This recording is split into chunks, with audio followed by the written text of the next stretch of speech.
So we're here today to talk about the Inventor Tolerance Analysis. And my name is Mark Allen Flaler. I'm a Senior Solutions Consultant here at Imagine Technologies.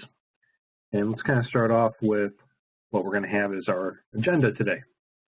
We're going to take a look at an introduction to tolerance stack-up, in case anyone doesn't know what it is we're talking about today. And we're also going to talk about the Inventor environment, how this new technology kind of blends into the Inventor system pretty seamlessly. We're going to do a demonstration, and I'll give you some extra information as well at the end of the user group. So to start off, talking about tolerance analysis. Well, essentially this is let's start with history, right? So this is actually a piece of technology that Autodesk acquired a number of years ago, and it just wasn't ready for prime time, so they kind of revitalized it and kind of held on to it for a little bit. And they basically incorporated it now into the product design collection for 2019. So anyone that's on subscription for the product design manufacturing collection actually has the ability to use this. So this actually launched November 5th. So that is available right now. This is not betaware you're going to see. This is actually something you can go out to your contract portal and actually acquire today. And the goal of this is to try to look at tolerance stack-ups inside of software as another means to validate our designs and to do multiple things with our designs, such as reducing manufacturing cost, look at what different variables would do to our design in a more visually appealing way. So that's essentially what we're going to take a look at. And there's nothing more, I think, complex here than perhaps a transmission. So you can just think about if I had to take off, let's say, 10 millimeters in the longitudinal sort of direction on this guy, you know, what components do I have to adjust? Where's my stack-ups really occur for my tolerances? Where can we really fine-tune our manufacturing processes to, let's say, take out 10 millimeters? Now, there's a lot of things that go into dimensional variation when it comes to our products. Things like tool wear or operational temperature.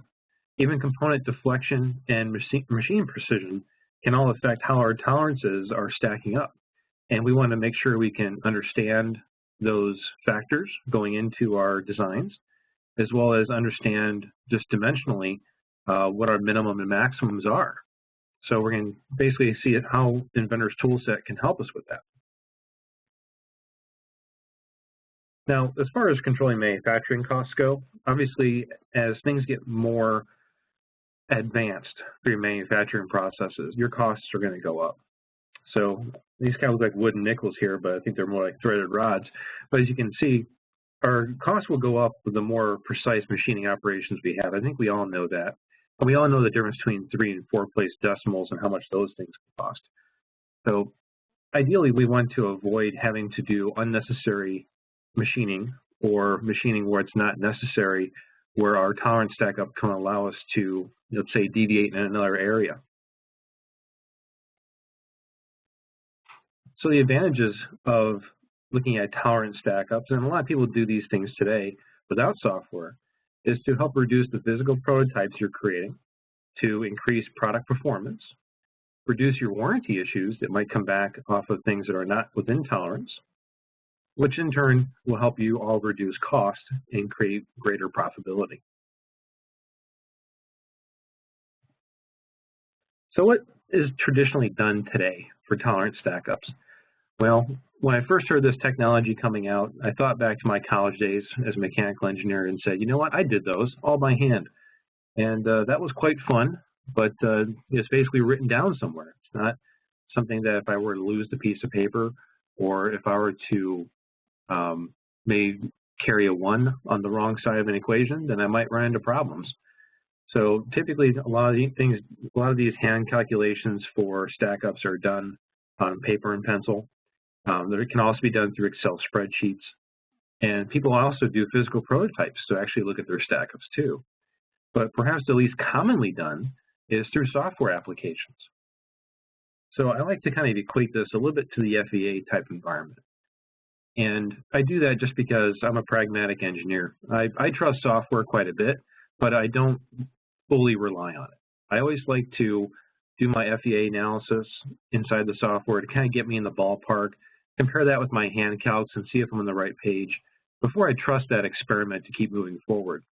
Now, tolerance stack-ups aren't as in-depth as FEA, but you should still perhaps do some hand calcs based on what you're seeing or apply your engineering common sense to make sure the software application is really returning to you a valid result. So that's kind of my warning, I guess, I should say in that sense, but it's just how I am. I always like to double check whatever software is telling me as well. So what about inventor tolerance analysis? Well, the technology that's here, for those of you who have been long time users of Inventor, might recognize some of this as the old ITOL that used to be available a long time ago. In fact, one of the file extensions in here for some of the results is .itol. But this is now fully integrated into Inventor, and it can help you calculate the cumulative effects of geometric dimensions and tolerances. So we all remember that Inventor over the past 2 years has been adding a lot of GD&T to the environment of Autodesk Inventor, and this actually can help pull that data in to your tolerance stack-up, as well as dimensional deviations you put on individual dimensions can be pulled into this environment too. As far as returning results to you, we can look at this from a few different analysis perspectives. We can look at a worst case perspective, an RSS or root sum squared perspective, and also statistical results such as CPK, process capability, sigma, DPMO, and also percent yield. Now, based on all these different types of results that we can get, we can generate detailed reports to collaborate with our manufacturing and quality engineers to ensure that we are pushing this down through the design process correctly. And we'll see some of that as well, the kind of reports that you can generate. So let's talk about how this fits into the Inventor system. Well, this will basically become a new Inventor environment.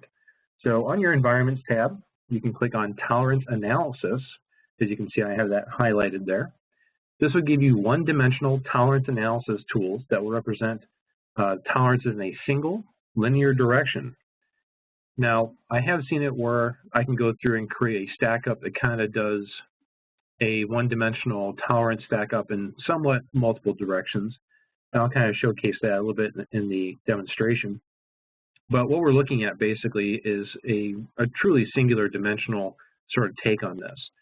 And the software will tell you when you should probably look at other dimensions as far as 2D and 3D, as far as what else might be affecting your stack up.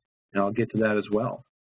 But you can also see the environment here. We have a couple new panels inside this environment, a stack up, report, data, and manage, panel set, and the ability to create new stack ups. So it's kind of our main primary button there.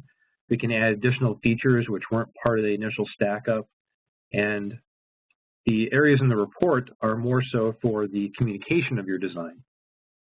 We actually are going to get a big panel that will pop up very similar to our model browser on the side of our screen. And we'll take a look at that during our demonstration. Now, when you start going through and defining tolerance stack-ups, the software does utilize existing mates with faces to create an automatic path. And that's going to be the best scenario. If you start using insert constraints, it's going to require you to select directions and basically manually create your path because it doesn't really like edges and points. They can be selectable, but it's going to require a little bit more work to define your path for the tolerance stack-up. And if you're more curious about the types of constraints or joints that create automatic pathing, you should consult the help system for the complete list of those, because it does list out every joint and constraint type which is valid for automatic pathing.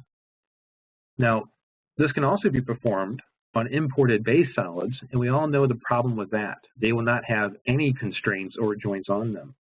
So once you bring those in, even if they're grounded, you can still go through and do a linear stack up of your parts on an imported model.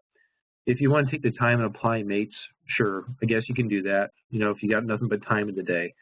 But if you're going to bring in an imported piece of geometry from a vendor, it's probably not going to need to be adjusted that much. And if you still need to do a tolerance stack up because maybe it blends into other components that you have, you can do that. It will just be a manual creation. So here's an example of when a linear stack up has potential problems. So a general message that will appear is that little yellow triangle that says 3D effects detected in stack up analysis. And unless you really read into that error or really understood what it's about, you might be, well, I guess all my geometry is 3D, so what's it trying to tell me? Well, what it's trying to tell you here is if you're trying to analyze this one-dimensional linear stack up, let's say on the axis of this caster wheel, there is also consideration that there's rotation that takes place on the brackets, as shown in the lower right images. So those things can affect your results. And the results you're analyzing will not necessarily be correct unless you kind of take a step back and say, what else is going on? So that's something that as a designer, as an engineer, you have to account for. You have to basically rule certain things out, or you have to perform multiple stack ups to understand what that's going to do to your overall design intent. Now, after we get our stack ups created, we get our details and summary panels. We'll have a lot of results for us to look at. There's a lot of stuff going on in this panel. So first of all, if I take a look at the bottom image here, you can see a lot of those yellow triangles. Well, all those are those 3D effects cautions. So you can see a lot of those have that, all but 2 of them actually. It's also telling you what my nominal, effective, target quality results, and some of my different results for those stack ups are. You know, if I were to do worst case or CPK, yield, sigma, whatnot, how many dimensions are included in it. One of the biggest buttons that you'll be clicking though, and it's not a very obvious button, so I really want to talk about it, and that's that less than and greater than symbols. So that basically expands and contracts your stack up, so it opens and closes it. So you can see there on stack up 1 details, that green highlighted button. If you click that button, it will shoot it out to the right and give you all the information about that particular one. We can also look at overall results as well as contributions. So for instance, if we have a stack up and there's one dimension in there that is contributing to the majority of your stack up values, let's say it's using up a lot of the potential play in the part, we'll say, then it will basically tell you that that particular dimension is taking up, let's say, 73% of your total stack up.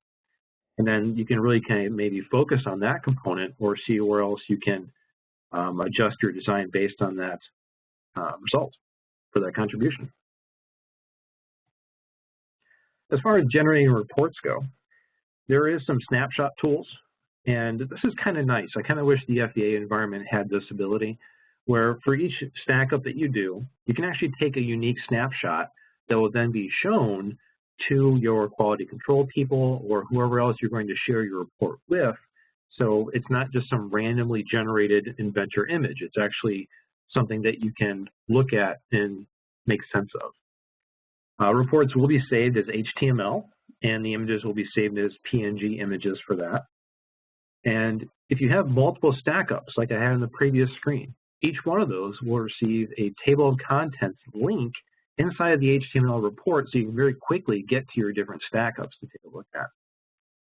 Now, one of my favorite things about this too is that the tolerance stack up data is stored in the model. It doesn't create external files like the FEA OLE links. Everything is stored inside of your modeling file. If you need to export or import stack up data from one to another, let's say you have a file that's very similar or a very like-minded study, you can do a import-export of the information. And again, the file extension is this ITOL file extension. So at this time, we're going to kind of take a look at a demonstration of the software, kind of take a look at a caster wheel, and take a look at how all this is kind of integrated together inside of Autodesk Inventor. Right, so here I have a caster wheel in the upper left, and I got 2 of the parts open down below. You can see that I actually have some GD&T information inside of them, and we're actually going to see how that gets pulled into our tolerance stack up and how Inventor can work back and forth with that. But up here in my caster, I'm going to go to my startup here for the stack, basically just turning off a couple of parts for me. And I'm going to go up here to my Tolerance Analysis in my Environments tab, start that up. Okay, you can see the panel shows up here on the far right. I'm actually going to make that a little bit bigger because it's more of a focus for this. I will say that as I start populating my stack up, you're going to start noticing that my screen is a little squished. If anyone on the phone here, anyone in the WebEx needs another reason to request a 30-inch, 40-inch monitor, hey, this technology could be your gateway, because a lot of things get squished here, even inside my fully expanded, fully maximized window. So that's one thing that I have a little bit of a gripe here, is it's a little hard to deal with all the data that pops up there on the right-hand side. But if you have a bigger monitor, you can see more data. So what I'm going to do here with my caster wheel, though, is I'm going to begin a new stack up. And I'm going to analyze the stack up that will occur based on how the parts change for their minimum and maximums to keep the alignment of this particular coaxial hole here in line with each other. So I'm going to do a new stack up. And my selection tool that pops up on screen is pretty easy to use, and that's not a dialog box. It's using the mini toolbar system here. And I'm going to specify this face and this face. Now, since they were not mates, they were cylindrical faces, and mates weren't inherently picked from that, I do have to specify a direction. So that's my next arrow here. I'll choose this direction here. And then I choose an annotation plane. And don't get too wound up in this. This is only going to show you roughly how the dimension gets dropped onto the screen that you're dealing with. So I work with the XY plane here to make it look nice and pretty. Then your last click here is just a dimensional location for that being dropped in. Now, based on what's here, based on the assembly constraints and the joints, it found two probable paths for my stack up to look at. So it found this mate here, 7 and 8, and it also found these mates. So I kind of want to analyze what's going on here for this overall change in my parts. So I'm going to specify this path. And notice how I picked up on mates. I didn't say anything about inserts, anything like that, because it doesn't like inserts. If I was going to choose inserts, I'd have to manually create my path using select. So that's how you would use it for an imported solid. All right, so I kind of like what I have here. I'm going to hit the magic green check mark, and it's basically going to create my dimensions there for my stack up. And on the right-hand side, you can see a lot of things starting to get filled out. So here's my bushing going from whole to the datum. And as you can see it, there's a lot of GD&T that's actually popping in here automatically.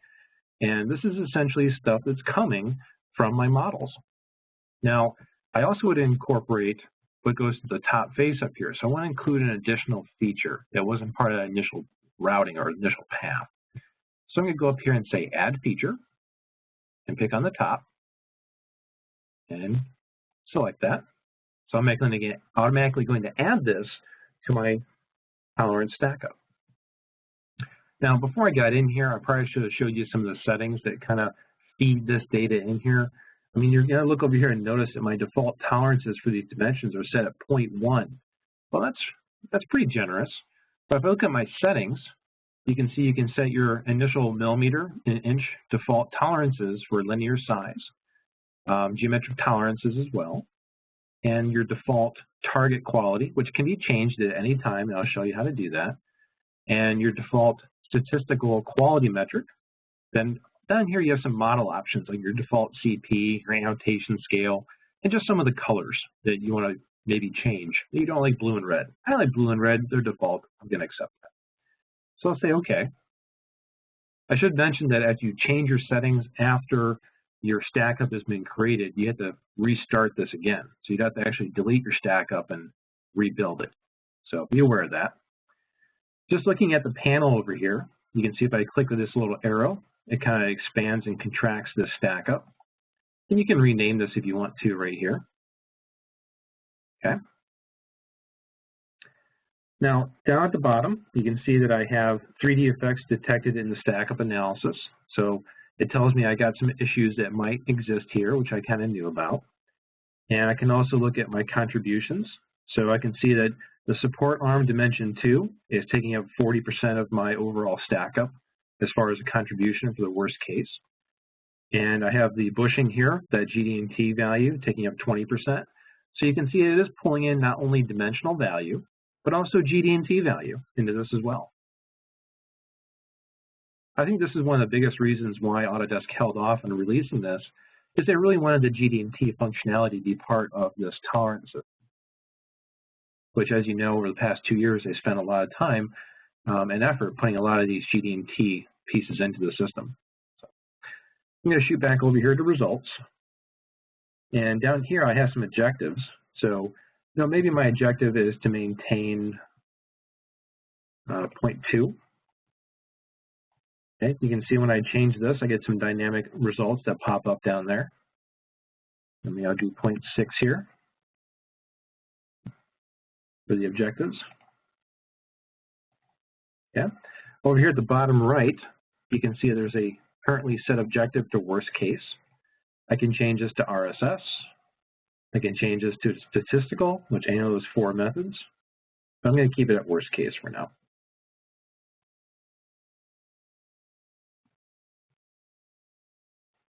All right. So let's take a look at how all of this kind of works together, though. I'm going to go over to this part at the top. I'm going to apply an additional GD&T annotation to this. I'm going to go to my Annotate tab in the model and add a tolerance feature to this guy. This will be profile. And I'm just going to accept the default, which is quite large. It's 2. That's okay. I'm going to accept that. On support arm, I'm going to show some dimensions here for the whole. You can see this actually already has a deviated tolerance on it. And this did pull itself into my tolerance stack up.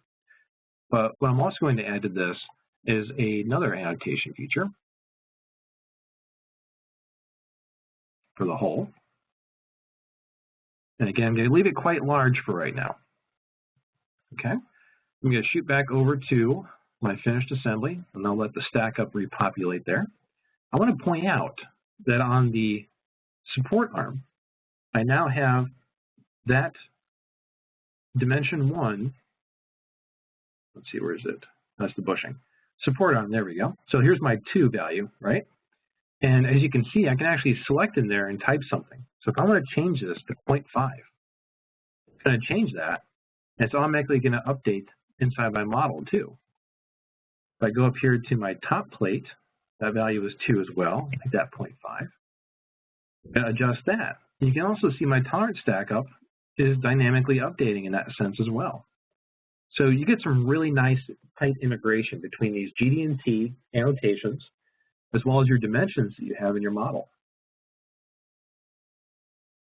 Okay. I will say that one of the most important things to remember about this new environment for you is to resist the urge to click the undo button, because I've had some initial quality issues with this environment trying to hit undo after I change a dimensional value in here, because it has to read across multiple files. There's a lot of things that updates with it, and I just don't think that's quite polished yet. So just as a precaution, try to avoid your undo. Instead of undoing, maybe just change it back to the value you knew that it was in that sense. Okay, so I'm going to retract that. And if I want to create more stack ups, I can do that up here just by using new stack up. And I would do a lather, rinse, repeat process to kind of go through this and create more and more stack ups and analyze all of these. Now, for this first stack up here that I had, expand that out. I'm going to go to the side view here. And I'm going to take a snapshot there. You can also click on Show Snapshot to see what that looks like. That kind of just shoots right back over to it. As you change the different stack ups, you'll have different snapshots for each one of those. And that's very similar to kind of the IPN environment where you can have different snapshots for different things. But at this point, I'm going to go ahead and generate this report. And I'm just going to save this right out here is fine.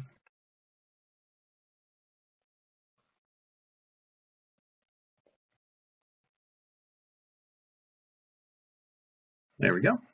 So you can see it saved my snapshot that I had there. It's just called snapshot. This is called stack of 1, and it tells me the information about that.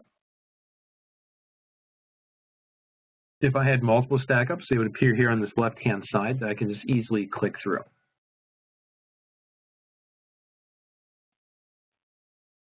Okay.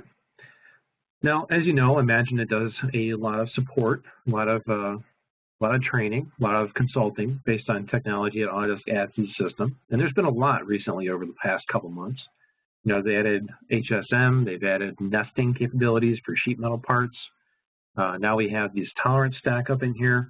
It's a very exciting time for the things that they're adding. And they just keep adding more and more with these new updates.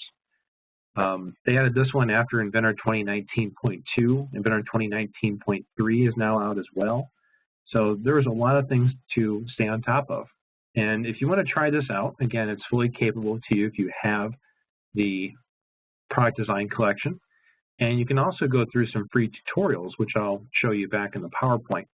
But it basically can walk you through a simple tolerance stack up, get to know the environment through the guided tutorials.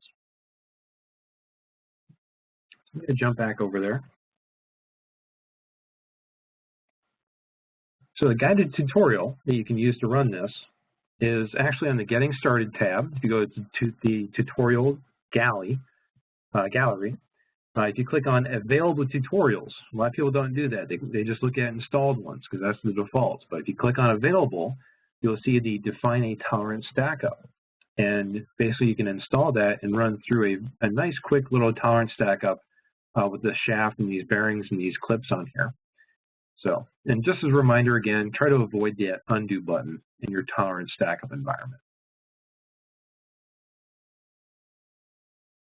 Now, one of the big things I talked about here was the fact that this is included for your industry collections.